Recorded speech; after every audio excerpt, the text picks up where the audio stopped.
Did you think some of the Dean hate in my Gilmore Girls video was taken out of context? My name is Gina. I'm an author, editor, publishing professional. I help you make your writing better. So there are 2 points that I want to make in this video. I'm going to try to make the first one very quick so then I can get to the one that is actually applicable to most writers. And the first point that I want to make is that no, I wasn't taking all of Dean's behavior out of context. I was actually putting it in context.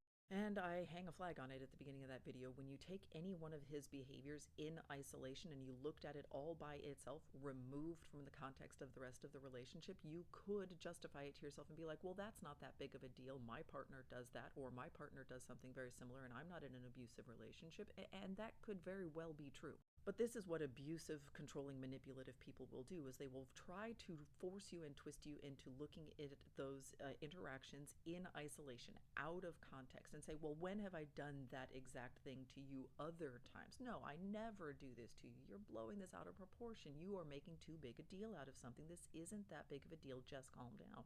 But when you put those behaviors in context of the entire relationship and you start to look at it as a pattern of behavior that Dean wants to control who Rory talks to, how she spends her time, where she goes, how she gets there. He wants to have a say over what she is doing with her time, but she shouldn't have any control over what he does with his time.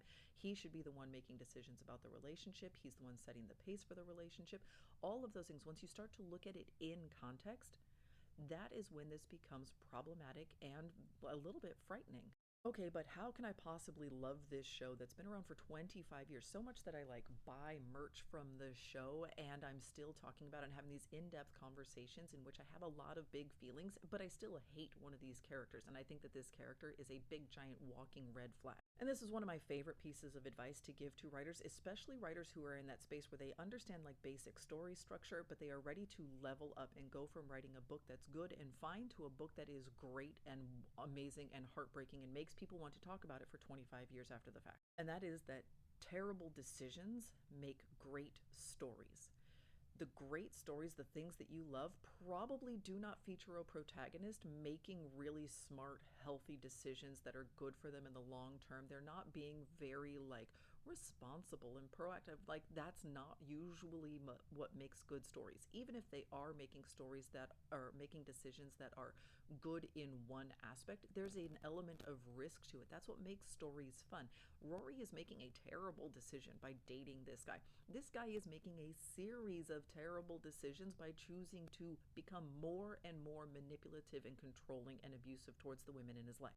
But watching those women overcome that adversity, watching those women escape, is part of the fun of the show. Watching Rory go from the timid girl who shouts after him and says, no, no, no, I love you, you come back, I'm too scared to live life without you, to then a few years later in a very similar situation where Dean shows up at a big fancy stone building and says, what am I doing here? I don't belong in your life. The first time he does that, she says, no, please come back, I need you in my life. The second time that he does the exact same thing a few years later, she lets him go. The irony is that she looks more scared when she lets him go, but she finally has become brave enough to admit that she doesn't need to have Dean in her life, and she lets him go. Watching that growth is part of the fun of these stories. But we don't get that growth without the adversity. We don't get the good decisions without having some bad decisions to contrast them with. Your stories are going to be built on a foundation of terrible decisions. YA fiction is full of kids who should have just gone to the cops or told an adult what was going on in their lives. But that doesn't make for a good story because then the protagonist, the hero that's in front of you, isn't the one solving their problems.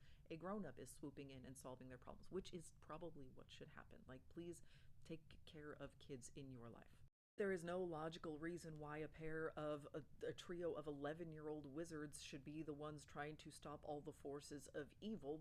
That is a bunch of terrible decisions, like from the top down. Everybody in that story is making bad decisions, but that's what makes for a good and engaging story. So you can write characters who are terrible people. You can write characters, even your heroes can be genuinely terrible people. I think Lorelai and Rory are both terrible people, but they make great TV characters. Your characters should mess up. They should be in situations that are difficult or nearly impossible to get out of. We need to see them grow and struggle and overcome that adversity.